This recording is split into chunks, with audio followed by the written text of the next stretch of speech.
6 años después de que lo dejaran vestido para casarse, el Omega relojero recibió un paquete sin remitente. Dentro venía un reloj de bolsillo de plata. Parado, frío, con una grieta mínima junto al número 11. Elio lo reconoció al instante. Era el reloj que él mismo había regalado a Mateo Vergara, el alfa que desapareció la mañana de su boda sin dejar una sola explicación. Pero lo peor no fue ver de nuevo aquel reloj. Lo peor fue abrir la tapa interior. Porque detrás del cristal roto, donde antes solo estaba la dedicatoria, alguien había grabado una frase nueva con mano temblorosa. No me fui. Me sacaron antes del sí. Si aún puedes mirarme, busca donde arreglábamos el tiempo. Y debajo de esa frase había algo más. Un pequeño papel doblado. Una hora escrita a lápiz. 11:17, la misma hora exacta en que las campanas sonaron el día en que el alfa desapareció. Y el Omega aprendió que también se puede vivir muchos años dentro de un minuto que nunca termina. Parte 1. El hombre que reparaba relojes ajenos y vivía con el suyo roto en Valdehoras. Casi todo el mundo medía la vida de la misma forma. Por cosechas. Por inviernos duros. Por cierres de la línea de tren. Por entierros. Por bodas. Elio Sanz, en cambio, medía las cosas de otra manera. Por mecanismos. Por muelles. Por escapes. Por tic-tacs regulares o defectuosos. Por relojes que llegaban adelantados porque alguien los había golpeado demasiado contra la mesa, y por relojes atrasados porque habían pasado años guardados en cajones donde nadie quería tocarlos. Elio era relojero. Tenía un pequeño taller en la calle de la Estación Vieja, debajo de un piso húmedo donde vivía solo con una cocina estrecha, una mesa para dos y más silencio del que le convenía. El cartel del local decía: Relojería San Lázaro Reparación, Ajuste y Restauración. Lo heredó de su abuelo materno, un beta serio que creía que el tiempo no curaba nada, pero al menos obligaba a casi todo a seguir moviéndose. Elio aprendió el oficio joven. Primero por necesidad. Después por gusto. Al final por costumbre. Tenía manos precisas. Paciencia. Y esa clase rara de concentración que solo se ve en personas que no confían demasiado en el mundo exterior y prefieren arreglar piezas pequeñas porque, al menos ahí, la causa del daño casi siempre se puede encontrar. En el pueblo todos sabían que Elio era Omega. No lo escondía. Tampoco lo ofrecía. Simplemente había llegado a un punto de la vida en el que ya no estaba dispuesto a encoger su voz, su cuerpo ni su manera de ocupar una habitación para que la gente se sintiera más cómoda frente a su existencia. Aún así, Valdehoras seguía siendo Valdehoras. Un lugar bonito desde lejos, más incómodo de cerca. En las casas grandes de la Plaza Alta vivían familias antiguas, alfas con apellido limpio, viñas heredadas y un tipo de educación que los hacía llamar tradición a casi todo lo que les convenía conservar. Abajo, cerca de la Estación Vieja y del río Angosto, vivían quienes trabajaban con las manos. Mecánicos, zapateras, viudas, costureros, viñateros sin tierra propia. Y uno que otro Omega que había aprendido como Elio que la independencia siempre costaba un poco más cuando el cuerpo de uno seguía siendo leído por otros como algo administrable. El taller abría a las 8. A las 8:05 ya había alguien en la puerta. Doña Amparo con un despertador alemán que heredó de su marido. Un muchacho del correo con un reloj de pulsera atrasado. Una maestra pidiendo si aún podía rescatarse un cucú al que sus alumnos habían dado muerte escolar. La vida de Elio solía ser eso. Tornillos, clientes, listas, aceite fino, café malo. Y estaba bien. No feliz quizá, pero estable. A los 30, la estabilidad a veces ya parece un lujo suficiente. Aquella mañana de noviembre estaba limpiando una rueda de centro con una lupa en el ojo cuando oyó el golpe del cartero. No levantó la vista. Si es una factura, déjala igual que todas, con mala intención. El cartero resopló. No es factura, es un paquete. Elio extendió la mano sin mirar. Déjalo ahí, necesitas firmar. Eso sí hizo que alzara la cabeza. El paquete era pequeño, madera fina, envuelto con cuerda gris, sin remitente claro, solo su nombre. Elio Sanz nada más. Sin Toller, Secal, sin señor.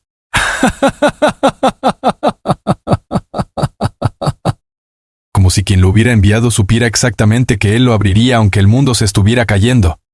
Le firmó al cartero con mal humor automático, esperó a que saliera y se quedó mirando la caja demasiado rato antes de tocarla. No esperaba nada bueno de los paquetes inesperados. La última vez que uno alteró su vida, terminó llorando vestido de novio frente a una iglesia llena de gente que no sabía dónde mirar. Aún así, abrió. Primero la cuerda, luego el papel encerado, luego la caja. Y entonces lo vio. Un reloj de bolsillo de plata gastado en el borde con la tapa rayada junto al 11. El aire dejó de entrarle bien, porque ese reloj no era parecido. Era ese. El reloj que él había comprado con meses de ahorro miserable en una tienda de segunda mano de la capital. El reloj que mandó pulir, ajustar y grabar por dentro cuando todavía estaba enamorado de una forma tan completa que le parecía normal creer que podía poner futuro dentro del metal. Lo abrió con manos frías. La dedicatoria seguía ahí, para que siempre vuelvas. Helio debajo en un metal que antes estaba limpio, alguien había añadido, no me fui. Me sacaron antes del sí. Si aún puedes mirarme, busca donde arreglábamos el tiempo. Y dentro de la tapa, doblado con tanta precisión que casi parecía parte del mecanismo, había un pequeño papel con una sola cifra. 11:17. Helio dejó el reloj sobre la mesa como si quemara. No porque dudara de a quién pertenecía, sino porque no podía haber otra persona en el mundo capaz de escribirle exactamente así. Mateo Vergara, el alfa que desapareció la mañana de su boda y dejó a Valdehoras entera hablando durante meses. El hombre que juró que volvería siempre antes del anochecer. El mismo al que Helio aprendió a odiar con disciplina porque amarlo sin respuesta habría sido mucho más vergonzoso. Mateo había desaparecido 6 años atrás. Sin carta. Sin cuerpo. Sin explicación. Y ahora de repente volvía en la forma más cruel que conocía, como objeto. Parte 2. El día en que el tiempo se detuvo a las 11:17. Helio nunca dejó de recordar la hora exacta. 11:17. Las campanas de San Miguel empezaban a sonar entonces porque la ceremonia debía arrancar a las 11:30. El padre Salcedo ya estaba sudando bajo el cuello blanco. Las tías de Mateo murmuraban demasiado y Alba, la única familia real que Helio sentía suya, le apretaba los dedos con tanta fuerza que casi dolía. Vestido gris claro, camisa marfil, flores demasiado caras para su gusto. No había querido una boda grande. Le habría bastado con el registro civil y una comida pequeña atrás del taller. Pero Mateo insistió. Dijo que si iban a casarse, no lo harían escondidos. Lo dijo con esa seguridad alfa que a veces en él sonaba a promesa y no a orden. Quiero que te vean entrar por la puerta principal, le susurró 2 semanas antes. Una vez en la vida me gustaría ganarles por presencia. Helio lo quiso más en ese momento de lo que consideró prudente. Mateo Vergara no era exactamente un heredero rico, aunque mucha gente lo metía en la misma bolsa. Su padre, Esteban Vergara, dirigía la empresa ferroviaria y de almacenes que conectaba Valdehoras con la capital. No era dueño de la ciudad, pero llevaba años comportándose como si los relojes públicos, las vías, los depósitos y buena parte del orgullo local se movieran por su gracia. Mateo, sin embargo, era otra cosa. Trabajaba de verdad. Sabía reparar frenos de convoy y ajustar señales. Tenía manos con grasa debajo de las uñas y el mal hábito de enfadarse cada vez que alguien usaba la palabra naturaleza para explicar desigualdades que tenían más de negocio que de biología. Con Helio se conocieron arreglando el reloj de la estación. El mecanismo grande llevaba semanas atrasando y el ayuntamiento no quería gastar en traer técnico de fuera. El abuelo de Helio aceptó el trabajo. Mateo apareció entonces como enlace de la empresa ferroviaria. Lo primero que hicieron juntos fue pelear. Mateo quería desmontar medio eje. Helio le dijo que no tocara nada sin entenderlo. Mateo respondió que no necesitaba lecciones de un omega con aceite en la cara. Helio lo miró 3 segundos y le dijo que si seguía hablando así, el reloj no iba a ser lo único que terminaría desmontado. El abuelo de Helio casi se atraganta de risa. 2 meses después, Mateo aparecía en el taller cada vez que podía con excusas cada vez peores. Una cadena floja del cronómetro. Una tapa que ya cerraba bien pero hacía raro. Un reloj de pulsera perfectamente sano que, según él, necesitaba verificación sentimental. Alba, la tía de Helio, lo detectó enseguida. Ese chico viene por ti, no por los engranajes. Pues tiene muy mal criterio, respondió Helio. Eso es amor o idiotez. A tu edad suelen ser gemelos. Mateo lo pidió en matrimonio junto al río, sin arrodillarse ni hacer teatro, lo cual Helio agradeció. No te prometo facilidad, le dijo. Sí te prometo que no te voy a soltar solo cuando se ponga feo. Helio, que ya había aprendido a sospechar de las promesas grandes, le creyó precisamente porque Mateo no sonaba grandioso. Sonaba cansado, terco y real. Por eso el abandono dolió tanto. porque no llegó como una traición obvia. Llegó como un vacío perfecto. La mañana de la boda, Mateo salió temprano diciendo que tenía que pasar por la estación vieja a recoger un documento del registro ferroviario. Besó a Elio en la frente.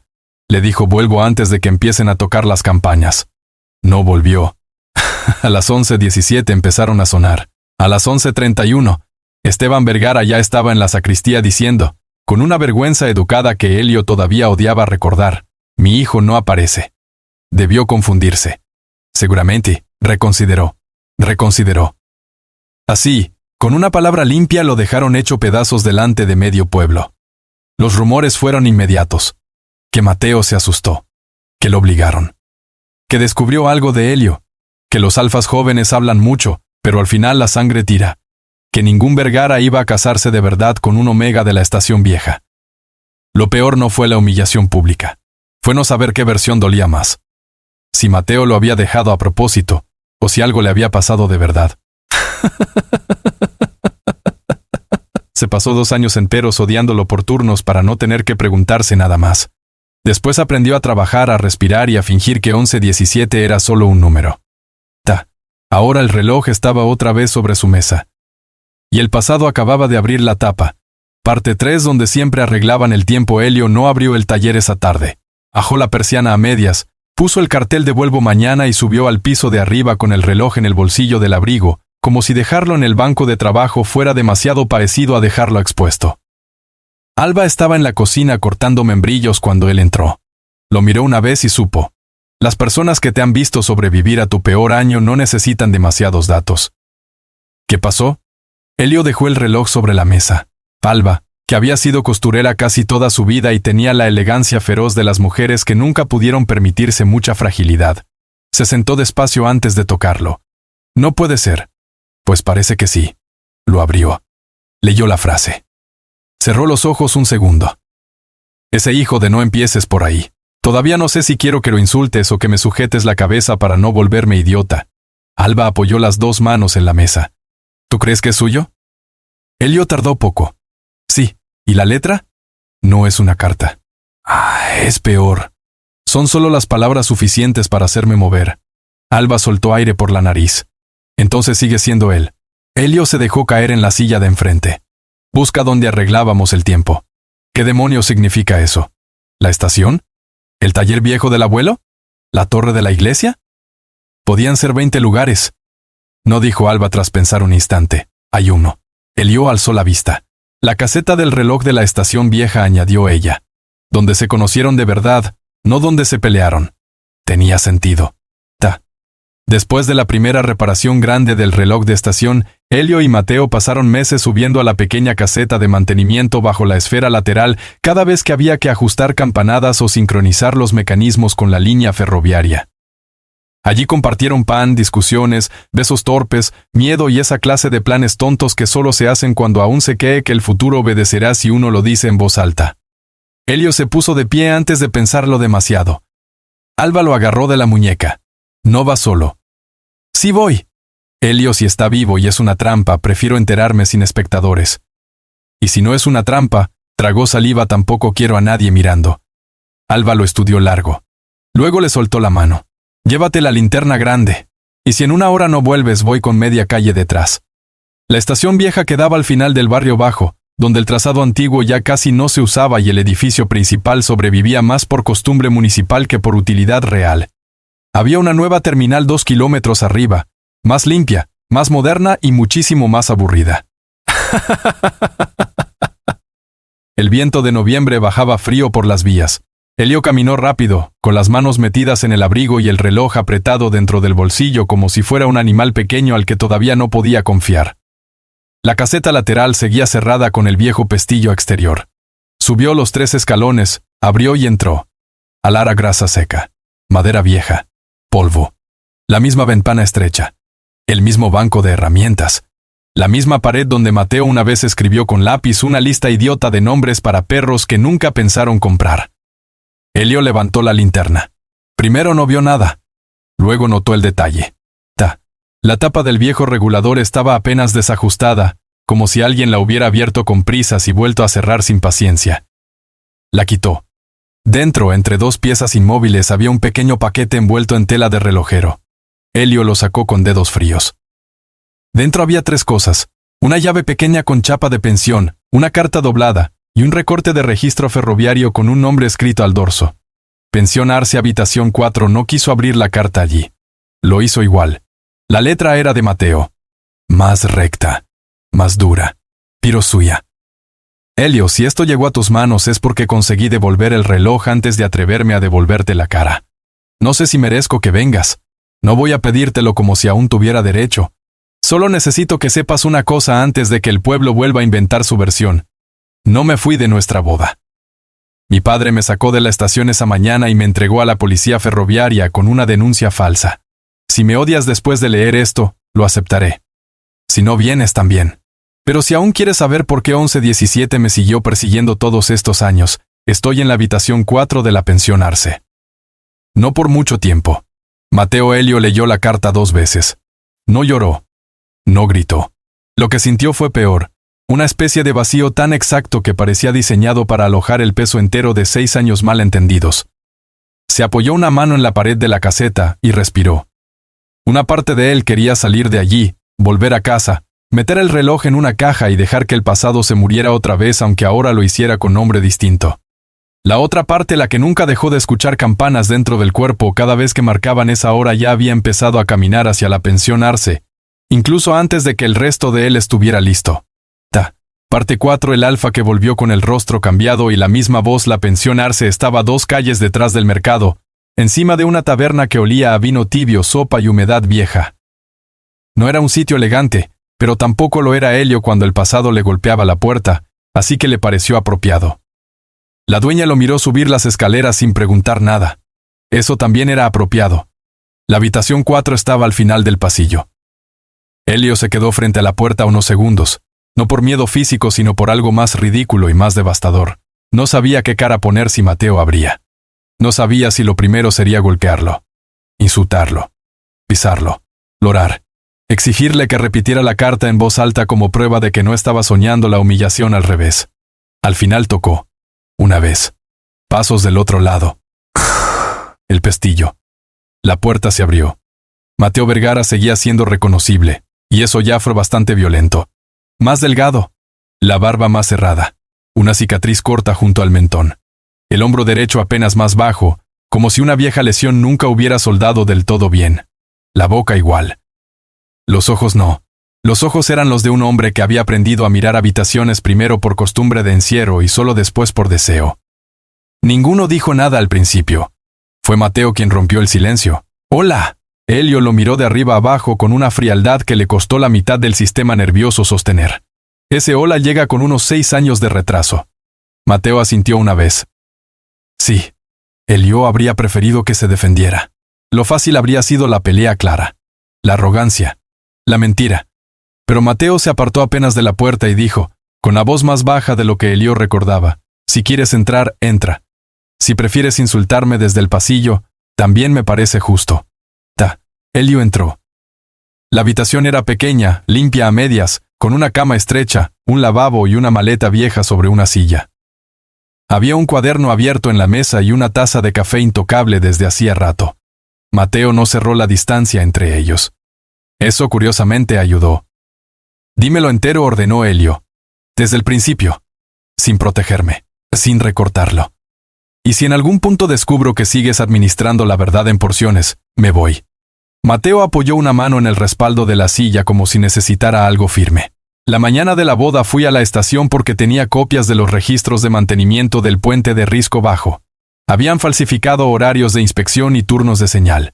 2 meses antes murieron 3 trabajadores en un descarrilamiento pequeño que la empresa presentó como error humano. No lo fue. Elio frunció el ceño. Sabía del accidente. Todo Valdehoras lo sabía. 3 muertos. A compensaciones discretas. Luto corto. Tomás de la cuadrilla me dio copias y dijo que si salían, mi padre caía con media dirección. Pensé entregarlas después de la ceremonia a un periodista de la capital que iba a subir en el tren de las 12. No quería arrastrarte a eso antes de casarnos. Elio soltó una risa seca. ¿Qué detalle? Mateo aceptó el golpe. Sí, ya veo cómo sonó. Sig. En la caseta de estación me estaban esperando 2 hombres de seguridad ferroviaria y mi padre. Me quitaron los papeles. Mi padre me dijo que aún podía arreglarlos si desaparecía unas semanas y dejaba que corriera la versión de que cancelé por voluntad propia. Le dije que no. Entonces me acusaron de robar fondos de mantenimiento y agredir a un supervisor. Elio parpadeó más lento. ¿Y la policía se lo tragó? Mateo sonrió sin humor. Cuando el que paga medio ferrocarril pone la firma correcta, la policía suele tragar mejor que cualquier otra gente. La frase no venía dicha con dramatismo, solo con experiencia. ¿Y después? Mateo tardó un instante. Después me procesaron rápido. Mi padre movió el caso fuera del pueblo para que no pudiera contactarte. Pasé primero por una comisaría de tránsito, luego por un taller penal cerca de la capital.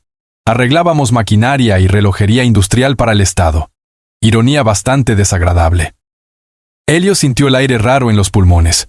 ¿Cuánto tiempo? 5 años y 9 meses. Salí hace 4. Elio lo miró fijo. ¿4 meses libre y recién ahora apareces? Mateo cerró los ojos un segundo. Sí.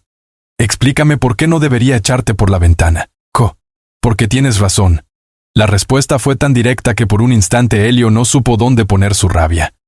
Mateo siguió hablando antes de que el silencio se volviera cobarde. Salí con una condena encima sin trabajo, con una lesión en el hombro y con la mitad de la documentación bloqueada por mi padre. Tardé semanas en enterarme de que tú seguías en Valdehoras. Después, no supe cómo volver sin parecer exactamente lo peor que fui para ti. Ya lo parecías. Lo sé. Elio dio un paso hacia él. No lo sabes. No sabes lo que fue estar allí solo, con toda esa gente mirándome como si yo fuera la lección moral de algo. No sabes lo que fue aprender a vivir en el mismo pueblo donde todos asumieron que me habían dejado porque, al final, un omega siempre vale menos cuando llega la hora de elegir. La voz se le quebró apenas en la última frase, y lo odió por eso.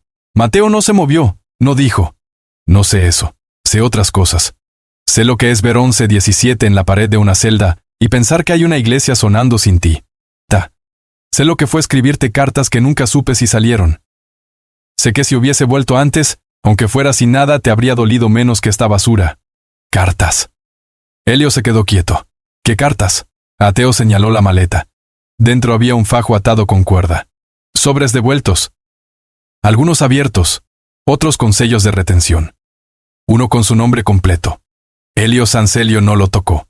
No porque no quisiera, sino porque entendió de golpe que el dolor no acababa de cambiar de forma otra vez y todavía no sabía si estaba listo para seguirle el paso. ¿Quién las devolvía? Preguntó. Primero la oficina penal, después mi padre. Algunas nunca salieron de la administración ferroviaria. Un guardia me dio las últimas cuando supo que me liberaban. Dijo que había más, pero no pudo sacar todas. Elio miró las cartas, luego a Mateo. ¿Y me mandas primero el reloj? Sí. ¿Por qué? Mateo bajó la vista un instante. Porque el reloj era tuyo antes de ser mío. Y porque si me presentaba en tu puerta sin darte la opción de decir no, habría empezado otra vez decidiendo por ti. Aquello, precisamente por ser tan sensato, resultó insoportable. Elio necesitó alejarse 2 pasos. No te perdoné, dijo. No te lo pedí.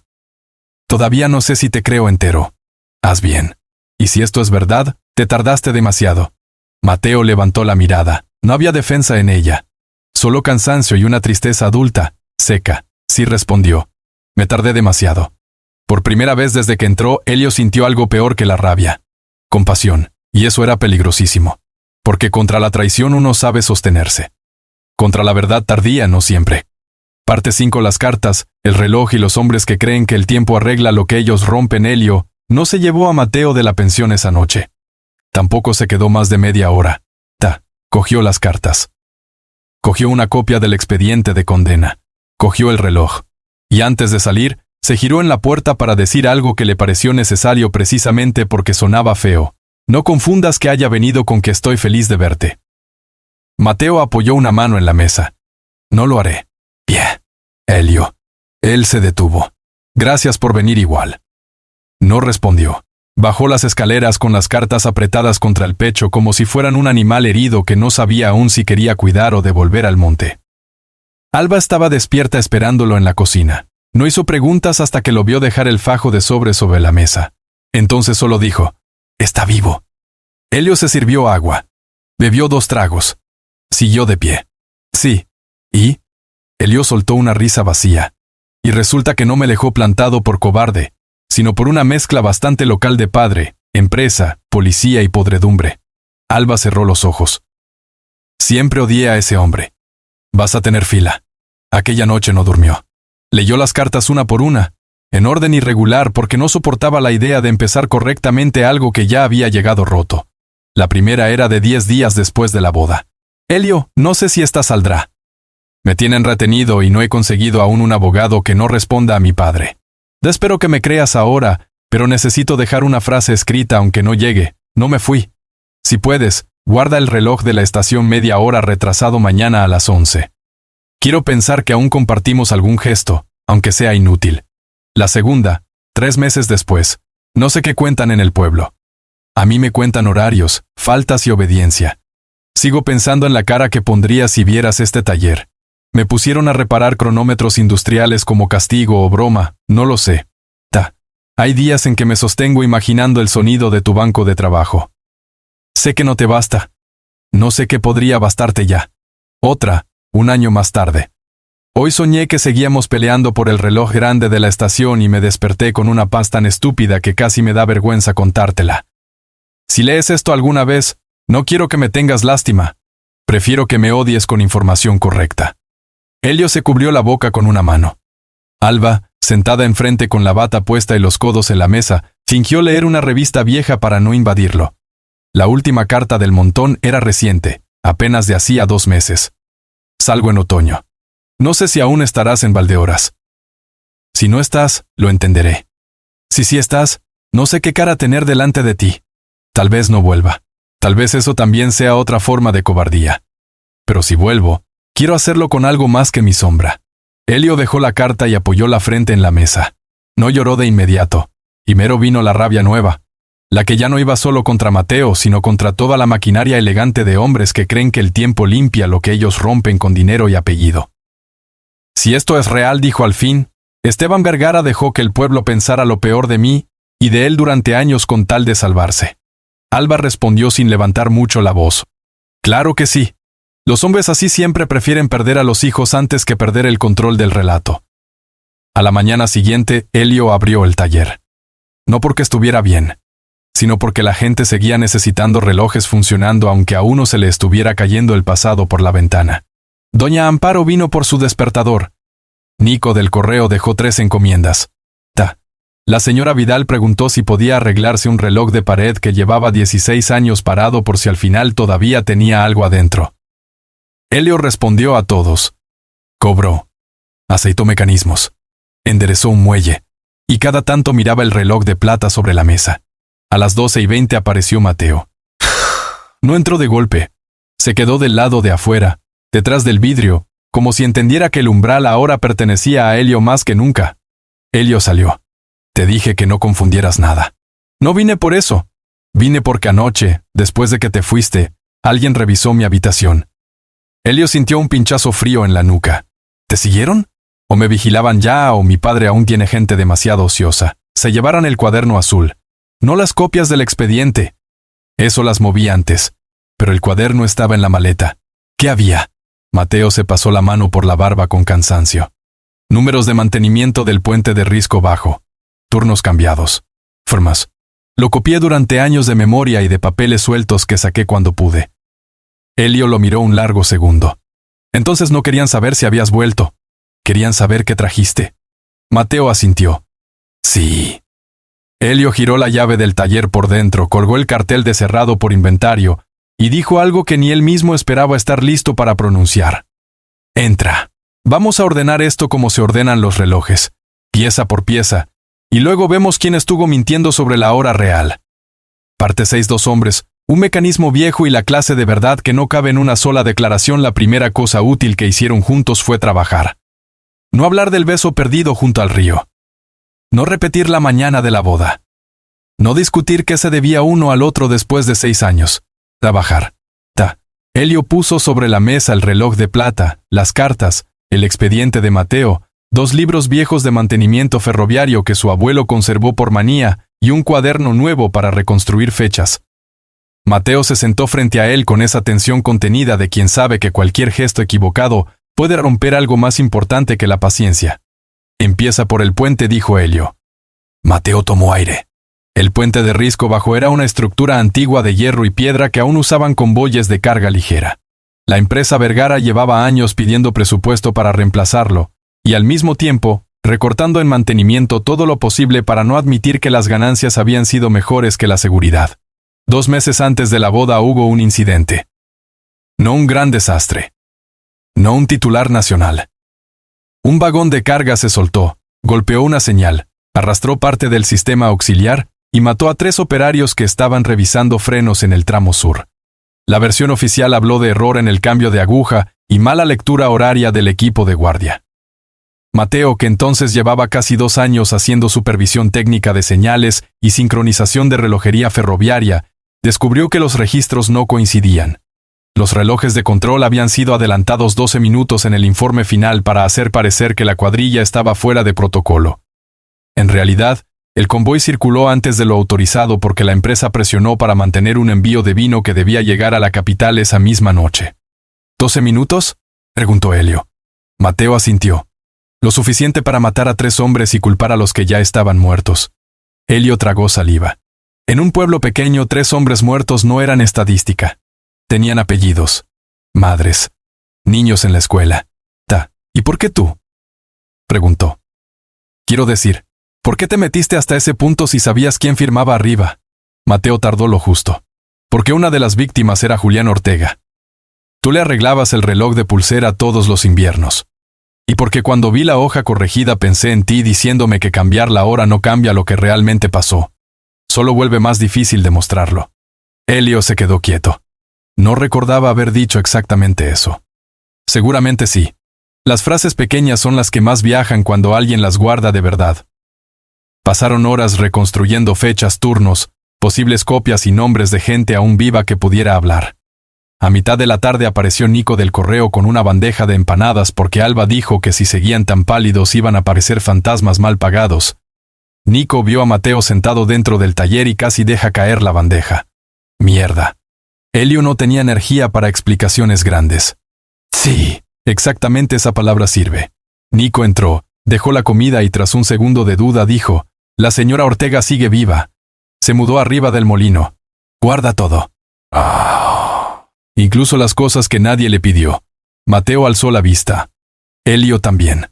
A veces la ayuda real llega sin fanfarria y con harina en las uñas. Fueron al molino al caer la tarde. La señora Ortega, amparo para quienes la conocían desde antes del luto, los hizo pasar sin sonreír. Había envejecido a golpes cortos, de esos que no matan pero quitan brillo. Dio a Mateo y no fingió cordialidad. Mira, te dijo. Desapareces 6 años y luego vuelves con cara de expediente mal cerrado. Mateo aceptó la frase con humildad extraña. No vine a pedir indulgencia. Menos mal. No vendo. Cuando Elio explicó, Amparo no lloró. Solo fue a un armario, sacó una caja metálica y puso sobre la mesa un cuaderno de tapas negras.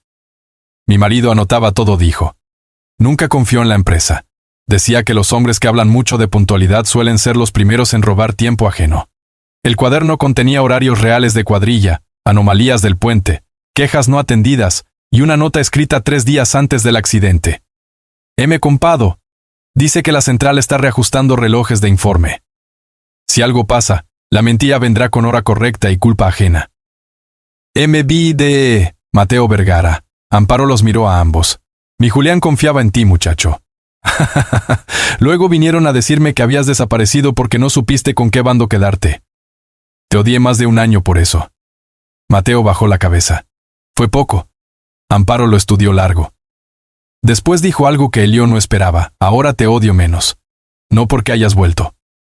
Porque al menos trajiste cansancio auténtico. Lo suele significar que alguien ya pagó una parte. No era perdón, pero tampoco era desprecio puro. A la salida, el sol ya caía detrás de los viñedos y el aire se había puesto más frío. Mateo caminaba 2 pasos por delante cuando Elio dijo, no todos te van a escuchar solo porque ahora dices la verdad. Mateo siguió andando. No. Pero ya no necesito que me perdonen todos. Solo necesito que la hora correcta quede escrita. Elio lo miró caminar y sintió otra vez esa cosa peligrosa. Aspecto. Parte 7. El relojero y el alfa aprendieron tarde que hay formas de cuidar que no se parecen a decidir por el otro. El robo llegó 3 noches después. No se llevaron dinero. Ni relojes caros. Ni herramientas. Fueron por papeles. Cuando Elio bajó al taller al amanecer encontró el cristal lateral roto, cajones abiertos y la mesa de trabajo revuelta con esa violencia selectiva de quien no busca valor económico sino información concreta. Lo primero que hizo fue contar las cartas. Seguían. Lo segundo fue buscar el cuaderno de Amparo. No estaba. Mateo apareció 10 minutos después, todavía con el abrigo mal puesto, porque Alba lo había mandado llamar sin delicadeza. Vio el desastre. No preguntó estupideces. Solo dijo, lo siento. Elio estaba de rodillas recogiendo ruedas diminutas del suelo. ¿Ahora por qué exactamente? ¿Por traerlo tú o por el récord histórico de desastres que te sigue como perro fiel? Mateo se agachó a ayudar. Por ambas cosas. Perfecto. Trabajaron en silencio unos minutos. Hasta que Mateo dijo, tienes que sacar las cartas de aquí. Elio levantó la vista de golpe. No, Elio, no empieces. No es por controlarte. Es por seguridad. Ya. Esa frase suele venir antes de que alguien decida qué puede soportar otro y qué no.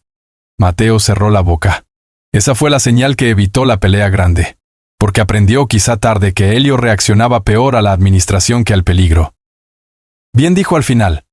Entonces no te digo qué hacer. Te digo lo que yo haré. Me quedaré aquí esta noche. Si vuelven no quiero que estés solo. Elio dejó una rueda sobre la mesa. No necesito guardaespaldas. Yo tampoco necesitaba que me esperaras 6 años y aún así lo hiciste en una parte de ti. La verdad fue tan precisa que dolió. Elio se enderezó despacio. No uses eso. No lo uso contra ti. Lo acabas de hacer. Mateo dio un paso atrás, no adelante. Tienes razón. Perdón. Hubo un silencio largo. Luego Elio dijo, agotado más que furioso, quédate si quieres. Pero no para vigilarme. Quédate para ayudar a ordenar. Eso hicieron. Ordenaron cajones. Hicieron listas. Escondieron copias dentro de una caja de péndulos inútiles que nadie tocaría por puro aburrimiento. Lidia, enterada a la hora del almuerzo, llegó con café, yeso para el cristal y la opinión siempre útil de quien sabe odiar con método. Si los viejos Vergara mandaron esto, cometieron un error, dijo mientras medía el hueco de la ventana. El pueblo tolera muchas cosas. Que toquen un taller querido suele caer peor que matar reputaciones. Las reputaciones ya estaban matadas antes. Aquella noche, Mateo se quedó. No en la cama de arriba. En el sofá estrecho del taller, entre el reloj de pared francés y una caja de repuestos suizos. Elio no durmió bien. No porque temiera por la tienda, sino porque cada crujido de madera y cada respiración al otro lado del cuarto lo obligaban a convivir con la idea más incómoda de todas, que extrañaba la presencia de Mateo, incluso después de haber aprendido a vivir sin ella. A las 3 de la mañana bajó por agua y lo encontró despierto, sentado en el sofá, mirando el reloj de pared. ¿No duermes?, preguntó. Mateo negó. A veces me cuesta cuando un sitio es demasiado silencioso. Elio apoyó el vaso en la mesa. En el taller penal había ruido siempre. Mateo no preguntó cómo lo sabía. Sí. Elio se quedó un momento de pie. Luego, sin grandilocuencia, sacó de un cajón el viejo metrónomo de su abuelo, le dio cuerda y lo dejó sobre la repisa. Tac, tac, tac. Un sonido pequeño. Regular. Humano. Mateo lo miró. ¿Te acordabas? No mintió Elio. Solo me molestaba verte escuchar el silencio como si fuera enemigo. Mateo aceptó la mentira por el regalo que venía dentro. Gracias.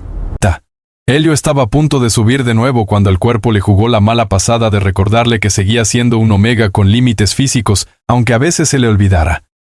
Llevaba 2 días casi sin dormir, con estrés alto y sin tiempo para ocuparse bien de sí mismo. El cambio fue leve, pero él lo notó de inmediato. Calor raro bajo la piel, la respiración demasiado consciente, un leve desorden del aroma que siempre controlaba bien. Mateo también lo notó. Y se quedó completamente quieto. No avanzó.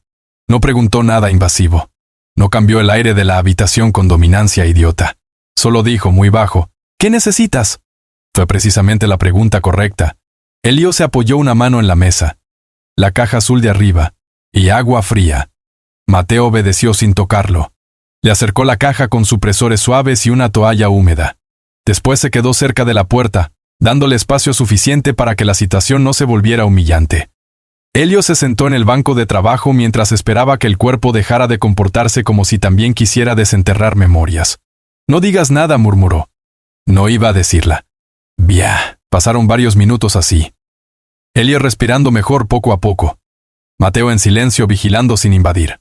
Cuando al fin levantó la vista, se encontró con los ojos de Mateo fijos en el suelo, no en él. Eso importó más de lo que quería admitir. «Gracias», dijo al final. Mateo alzó la cabeza apenas. «No he hecho nada». «Exacto». Y ambos entendieron lo que significaba. Parte 8 LA verdad NO, siempre estalla a veces SE sostiene hasta Q los demás SE quedan sin excusas. La audiencia municipal sobre el plan de renovación de la estación vieja iba a celebrarse ese viernes. Hasta una semana antes, a Elio le habría importado muy poco. Era otra de esas reuniones donde hombres con carpetas hablaban de progreso, eficiencia, imagen turística y reordenamiento de espacios, sin mencionar nunca a quienes tendrían que mudarse para que sus frases se vieran limpias en la prensa.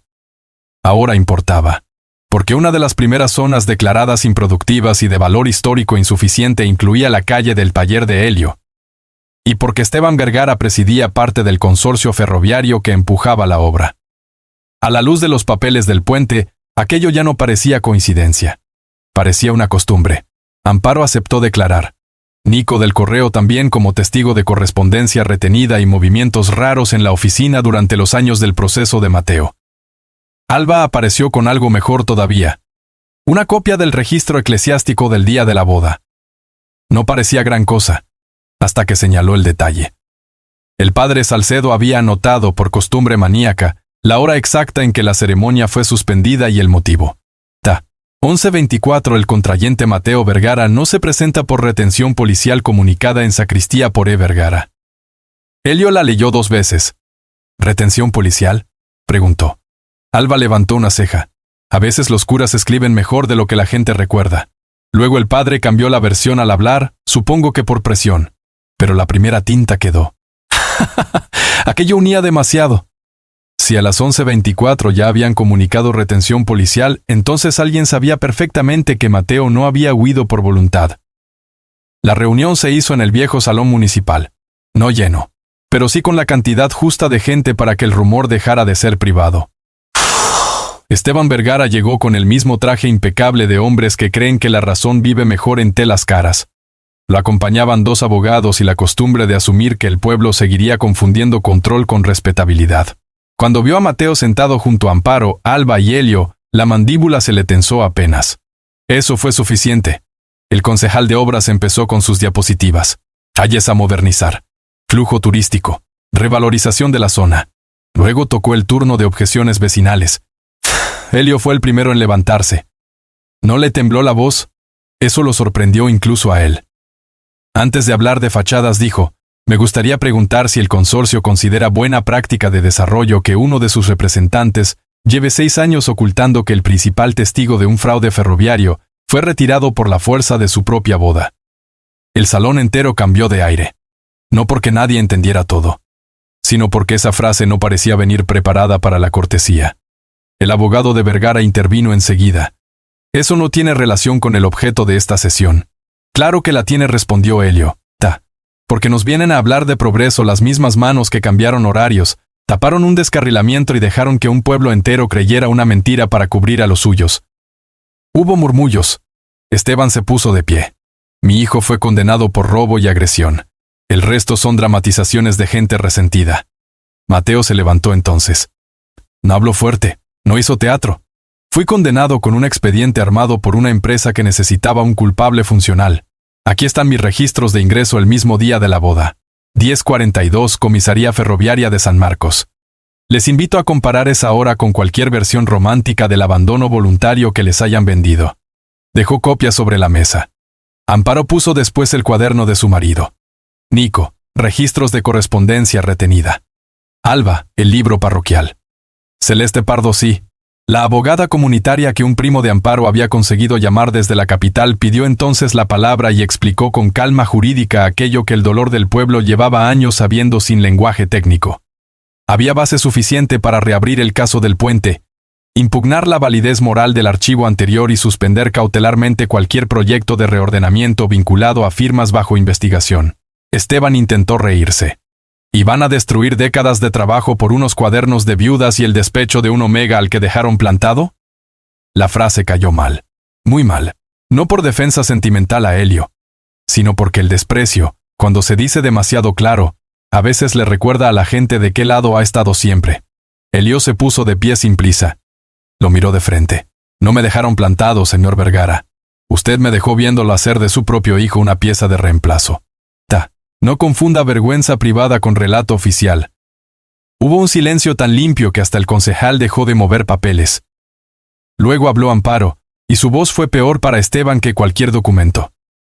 Mi Julián está muerto. A usted eso le dio igual porque un reloj manipulado le salía más barato que admitir mantenimiento vencido. Yo ya no tengo mucho que perder, pero le prometo una cosa. Voy a repetir su nombre el tiempo suficiente para que en este pueblo vuelva a sonar como lo que realmente es. No hubo arrestos inmediatos, ni lágrimas de multitud, ni justicia de película. Hubo algo más real. La sesión quedó suspendida. El proyecto de renovación se congeló. La Fiscalía Provincial recibió las copias.